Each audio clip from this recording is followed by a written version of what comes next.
So అందరికీ నమస్తే. ఇప్పుడు పార్లమెంట్ ఎన్నికల దగ్గర పడ్డ కొద్దీ దేశం మొత్తంలో అక్కడక్కడ రాజకీయాలు హీట్ ఎక్కుతున్న విషయం అందరికి తెలిసిందే. ఎందుకు అంటే బీజేపీకి ఆపోజిట్ గా కాంగ్రెస్ పనిచేస్తున్నప్పటికీ ఇంకా వేరే ఇతర పార్టీలు అప్పుడే అనుకూలంగా ఉన్నా అప్పుడే వ్యతిరేకంగా ఉన్నప్పటికీ కానీ ఇక్కడ మన విశ్లేషకులు కానీ మేధావులు కానీ మాట్లాడే మాటలు ఏంటంటే కాన్స్టిట్యుయెన్సీ అంటే రాజ్యాంగాన్ని దెబ్బతీసే ప్రయత్నాలు చేస్తుంది బీజేపీ. కాబట్టి నెక్స్ట్ టైం బీజేపీ వస్తే దానివల్ల చాలా ఇబ్బందులు ఉంటాయి, రాజ్యాంగాన్ని మార్చేస్తారు అన్న, అంటే రాజ్యాంగం డేంజర్ లో ఉంది అని చెప్పేసి మాట్లాడుతున్నారు. సో మనతో పాటు రాములు గారు ఉన్నారు, ఆయనతో మాట్లాడదాం. సార్ మీరేం చెప్పాలనుకుంటున్నారు? ఇప్పుడు బీజేపీకి చాలా మంది వ్యతిరేకంగా మాట్లాడుతున్నారు, ఈవెన్ కొంతమంది అనుకూలంగా మాట్లాడుతున్నారు. మీరేం చెప్పాలనుకుంటున్నారు? ఇక్కడ డిస్కస్ చేసినటువంటి పాయింట్లలో ఒకటి ఏంటంటే ఎలక్టరల్ బాండ్స్ గురించి మాట్లాడారు.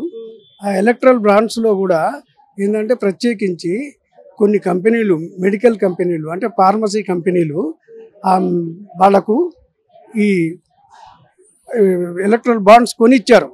ఏది బీజేపీకి అందరికీ తెలుసు. ఏంటంటే మోర్ దాన్ 50% ఆ బాండ్స్ అన్నీ కూడా మోడీకే లేదా బీజేపీకే ఇచ్చారు. మరి ఉత్తగా ఇవ్వరు కదా, పని తీసుకోవడానికే కదా, 100 టైమ్స్ లాభాలు రాబట్టుకోవడానికే కదా ఇచ్చేది.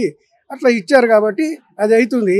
అయితే ఈ మెడిసిన్స్ వల్ల జరిగేటువంటి నష్టం, మెడిసిన్స్ కల్తీ మెడిసిన్స్ వల్ల లేదా నకిలీ మెడిసిన్స్ వల్ల ఈ మెడిసిన్స్ ఎంత డేంజర్ మనకు కూడా తెలియదు కదా. ఎవరైనా పరిశోధిస్తే సైంటిస్టులు చెప్తే మనకు అర్థమైద్ది. చాక్ పీస్ పొడి ఉందేమో అని చెప్పి ఆ మధ్య నేను ట్యాబ్లెట్స్ తెచ్చుకొని వాడితే నాకు అనిపించింది. అయితే ఇప్పుడు ఏంటంటే ఈ మెడిసిన్ లేని ఇల్లు ఉండదు, మెడిసిన్ లేని ఫ్యామిలీ ఉండదు, మెడిసిన్ లేని వ్యక్తి ఉండడు. బహుశా నాకు తెలిసినంత వరకు మెడిసిన్ లేని వ్యక్తి కూడా ఉండడు. అంటారు ఏదో నేను చిన్నప్పటి నుంచి యూజ్ చేయలేదు అంటాం, కానీ కొంతమంది అయినా యూజ్ చేస్తారు. అయితే మరి ఆ మెడిసిన్ డేంజర్ గురించి ఎక్కువ మంది ప్రజలు ఎందుకు పట్టించుకుంటలేరు, ఎందుకు మాట్లాడతలేరు, ఎందుకు అడుగుతలేరు? ఇట్లాంటి మీటింగ్లలోనన్నా ఎందుకు అడుగుతలేరు? ఇప్పుడు ఎట్లా అంటే కల్తీ మద్యం గురించి మాట్లాడుతున్నాం. కల్తీ మద్యం అనేది డేంజర్ తక్కువదని కాదు, చాలా ఎక్కువదే, ఖచ్చితంగా ఎక్కువదే. దాన్ని తక్కువ చేయడం నా ఉద్దేశం కాదు. ఇక్కడ కేజ్రీవాల్నో లేకపోతే ఇక్కడ ఉన్నదే కవితను, వీళ్ళు తక్కువ చేయడానికి కాదు నేను చెప్పేది. కానీ దాని గురించి అవేర్నెస్ ఉంది. మద్యం వల్ల ఎంతోమంది ప్రాణాలు పోగొట్టడం కాదు, ఎంతోమంది ఎన్నో ఫ్యామిలీస్ సఫర్ అవుతున్నాయి. ఇంట్లో డబ్బులు లేకుండా కూడా తీసుకుపోయి ప్రతి బేసిక్గా ఉన్నటువంటి అమౌంట్ని తీసుకుపోయి కూడా వాళ్ళు కల్తీ మద్యానికి పోస్తున్నారు. కల్తీ మద్యానికి పోసి ప్రాణాలు తీసుకుంటున్నారు, అన్నీ పోతున్నాయి. అది డేంజరే.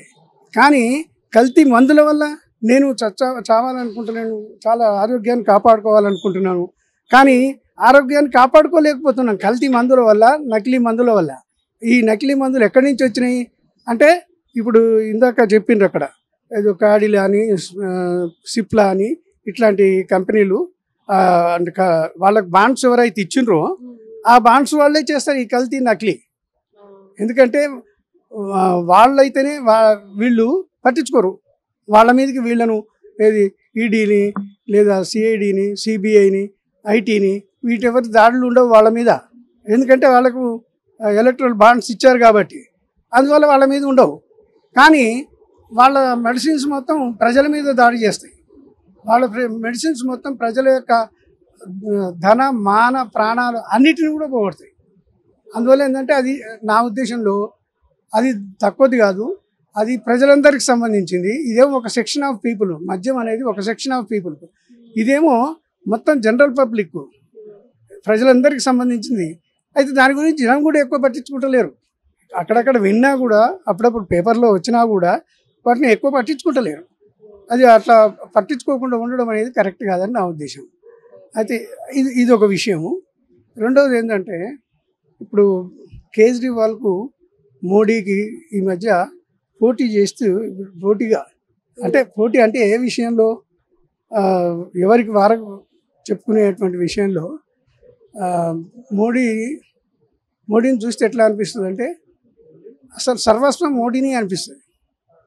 ఎందుకంటే ఆయన హావభావ ప్రదర్శనలలో, ఆ రూపంలో, దుస్తుల్లో అంటే దాన్ని ఆహార్యం ఏమో అంటారు.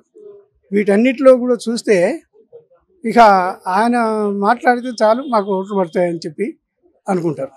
అది పడుతుండొచ్చు కూడా, కాదని కాదు. ఎందుకంటే నాకున్న అత్యధిక రిలేషన్లలో మోడీ జాలం అనేటువంటిది ఉంది. మోడీ భావాలన్నీ వ్యాపించున్నాయి. నేను మాట్లాడితే వాళ్ళు సహించరు. ఇప్పుడు ఏంటంటే నేను వ్యతిరేకంగా ఆయన వాటిల్లో కొన్నిటిని నేను అప్రిషియేట్ చేస్తాను. నేను కూడా కొన్నిటిని, అవి తక్కువ ఉన్నాయి, ఎక్కువ విమర్శించదగినవి ఉన్నాయి. ఎందుకంటే ఈ హావభావ ప్రదర్శనలతోటి ప్రజల కడుపు నిండదు. హావభావ ప్రదర్శనలతోటి నీకు ఏది నీ ఆకలి పోయింది అని చెప్పలేము. ఇప్పుడు 80% జనాలు తిండి లేక, ఆరోగ్యం లేకుండా, మెడిసిన్స్ లేకుండా, తిండి లేకుండా, ఇల్లు కుట్టు గూడు అంటారు కదా, కూడు గూడు ఇల్లు అని, ఇవన్నీ ఏమి లేకుండా బతుకుతున్నారు. అన్నిటికంటే ముఖ్యంగా ఏంటంటే ఎంతమంది ఎట్లా చచ్చిపోతున్నారు అనేటువంటిది ఈ మోడీ కాలంలో, బీజేపీ కాలంలో లెక్కలేదు. మనం చూసినాం. ఏది కోవిడ్ కాలంలో ఇక్కడి నుంచి మన తెలంగాణ నుంచి ఎంతోమంది ప్రజలు అటు బీహార్కు, ఉత్తరప్రదేశ్కు, ఇంకా బెంగాల్, ఇవన్నీ మీరు హైదరాబాద్ ఉన్నటువంటి మూలలకు ఉండి, నేను ఇంకా హైదరాబాదే కాదు ఇంకా వేరే పట్టణాలకు పోతే కూడా నేను తీసుకుపోయి ఒక్కొక్కరికి చూపిస్తాను ఎంతమంది లేబరర్స్ను తెలంగాణ బతికిస్తున్నది. తెలంగాణ ఇప్పుడు యాక్చువల్గా ఒకప్పుడు ఏంటంటే తెలంగాణ ఇది ప్రజలంతా కూడా, లేబరర్స్ అంతా కూడా ఇది బొగ్గుబాయి, దుబాయ్, బొంబాయి వీటికి పోయిండ్రని చెప్పి అప్పట్లో చెప్పేటోళ్ళు. అప్పట్లో పోతున్నారని చెప్పేటోళ్ళు. అంటే ఎక్కువ మంది అక్కడికి పోతున్నారు లేబరర్స్. ఎక్కడో దగ్గర బతకాలి, ఎక్కడో దగ్గర తినాలి కదా. కానీ ఇప్పుడు అట్లా కాదు. అసలు తెలంగాణలోనే మనకు ఇన్ని లక్షల కోట్లు ఈ టీఆర్ఎస్ అప్పు చేయడం వల్ల కూడా కొంత డెవలప్మెంట్ ఎంతో కొంత అయింది.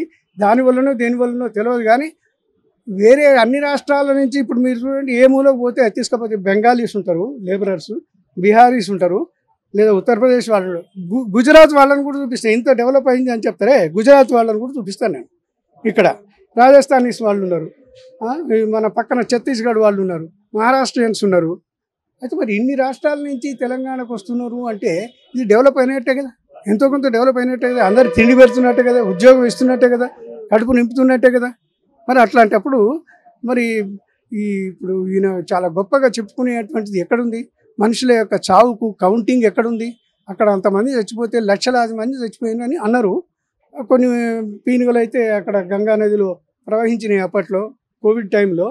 మరి అవి అయితే అందరూ విజువల్స్ చూపించారు. ఇంకా తర్వాత యాక్చువల్గా చేస్తున్నటువంటి అందరినీ కౌంటింగ్ చేస్తలేరు, వీడియోలు పెడతలేరు, చూపిస్తలేరు.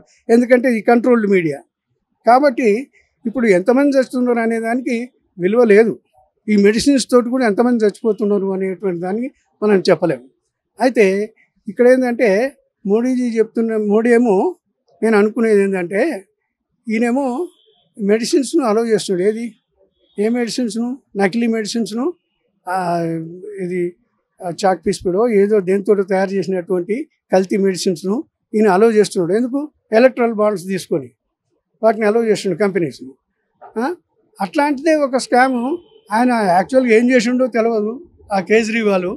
కానీ ఆయన తీసుకుపోయి అది ప్రూవ్ కాకపోతే తీసుకుపోయి జైల్లో అయితే పడేసారు. ఇది తిహార్ జైల్లో. అంటే ప్రజలకు అర్థం కావట్లేదు. ఇప్పుడు ఎవరు జైల్లో వేయదగినటువంటి వ్యక్తి, ఎవరు కారు అనేటువంటిది కూడా ప్రజలకు అర్థం కానటువంటి స్థితి ఉంది. మోడీ చేసిన అవినీతి ఎవరికి కనపడదు. మళ్ళా ఎదుటి వాళ్ళు అంటే అన్ని మిగతా పార్టీలందరూ చేసేటువంటి అవినీతి మాత్రం బాగా హైలైట్ అయిపోతూ ఉంటుంది. అది ఎవరు చేసినా సరే. ఇంకెందుకు అసలు అన్నా హజారే యొక్క ఉద్యమం వీళ్ళు జెండాలాగా పట్టుకొని కాంగ్రెస్ను మళ్ళీ కంటిన్యూస్గా ఓడేటువంటి విధంగా అప్పట్లో ప్రచారం చేసి 2014 ముందర చేసి కాంగ్రెస్ను మళ్ళీ లేవలేకుండా చేశారు. ఏది అవినీతిలో వాళ్ళ ఈ స్కామ్లన్నీ బయట పెట్టలేదని కాదు, వాళ్ళు చేయలేదని కాదు నేను చెప్పేది. కానీ ఆ స్కామ్లన్నీ బయట పెట్టిండ్రు. ఆ స్కామ్లన్నీ బయటపడ్డాయి. వాటిని పట్టుకొని ఇంకా ప్రజలు ఇప్పటికీ కూడా వాటిని అంటున్నారు. కానీ మరి ఈ బీజేపీ హయాంలో జరిగినటువంటి స్కామ్లు ఏవి? రూపాయి తినలేదు మా మోడీ అంటారు. మరి ఇక్కడ దీంట్లో జరిగినటువంటి స్కామ్లన్నీ ఎక్కడ బయట పెడతలేవు, హైడ్ అవుతున్నాయి, గుప్తంగా నడిచిపోతున్నాయి.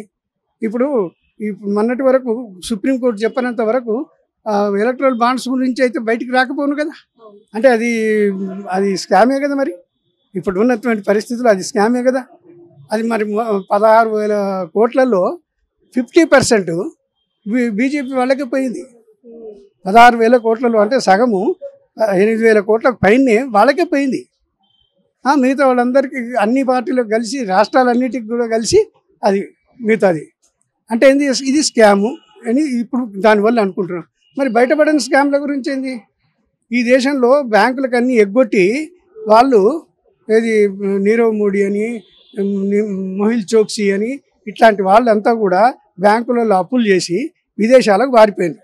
వీళ్ళకి తెలియకుండా పారిపోతారా వాళ్ళు? అంటే వాళ్ళు ఉత్తనే పారిపోనిస్తారా? మరి ఈ బ్యాంకులకు ఎగ్గొట్టినటువంటి వాళ్ళను ఎందుకు శిక్షించలేదు? ఇప్పుడు వాళ్ళందరూ వేరే దేశాలకు పోయి వేరే దేశాలకు పోయి వాళ్ళు హాయిగా బతుకుతున్నారు, బాగానే ఉన్నారు. అంతకుముందు ఏమో విదేశాల్లో ఉన్నటువంటి మన ధనాన్ని వాపసు తెచ్చి ఒక్కొక్కరి అకౌంట్లో 15 లక్షలు వేస్తామని అన్నోళ్ళు ఇప్పుడు వాళ్ళ కాలంలోనే ఇదంతా జరిగింది, మనం చూస్తున్నాము. ఇప్పుడు వీళ్ళందరూ బ్యాంకులకు ఎగ్గొట్టిపోయినటువంటి వాళ్ళందరినీ మనం చూసినాము. దాని గురించి ఏం లేదు. అట్లనే అది ఎవరు చేసిండ్రు, ఎవరు పోనిచ్చిండ్రు, ఇవి మేము కాదు చెప్పాలి, మీరే చెప్పాలి. ఎవరు పోనిచ్చిండ్రు వాళ్ళని విదేశాలకు? ఇక్కడ బ్యాంకులకు ఎగ్గొట్టంగా వాళ్ళని పట్టుకోవచ్చు కదా, వాళ్ళ పాస్పోర్ట్స్ సీజ్ చేయొచ్చు కదా, మరి చేయలే. అయితే అట్లనే మరి నోట్ల రద్దు విషయాల్లో నోట్ల రద్దు చేసిండ్రు. అది చెప్పింది లక్ష్యం వేరు, కానీ జరిగింది ఏంటిది? ఎవరిని అంటే ప్రతిపక్షాల్లో ఉన్నటువంటి డబ్బుల్ని, నల్లధనాన్ని, పాత నోట్లను రద్దు చేయడం మీ ఉద్దేశం ఏమని అనిపిస్తుంది. మీరు ఫైనల్గా ఏం చెప్పాలనుకుంటున్నారు? అంటే ఇప్పుడు ఎలక్షన్స్ ఎలాగో జరుగుతాయి, ఈవీఎంలు ఇప్పుడు నెక్స్ట్ ఏమంటారు మ్యానిపులేట్ చేసే అవకాశం లేదు అని కూడా చెప్పారు. కానీ ఏం అంటే ఇప్పుడు నెక్స్ట్ మీరు ఫైనల్గా ఏం చెప్పబోతున్నారు? అంటే ఒకటేంటంటే ఇప్పుడు దేశాన్ని ఈ బీజేపీ నుంచి స్కామ్ల నుంచి, గుప్త స్కామ్లు అంటున్నాను నేను, ఆ గుప్త స్కామ్ల నుంచి రక్షించుకోవాలంటే, దేశాన్ని రక్షించుకోవాలంటే వాళ్ళు అధికారంలోకి రాకుండటమే దేశానికి శ్రేయస్కరం. Thank you sir.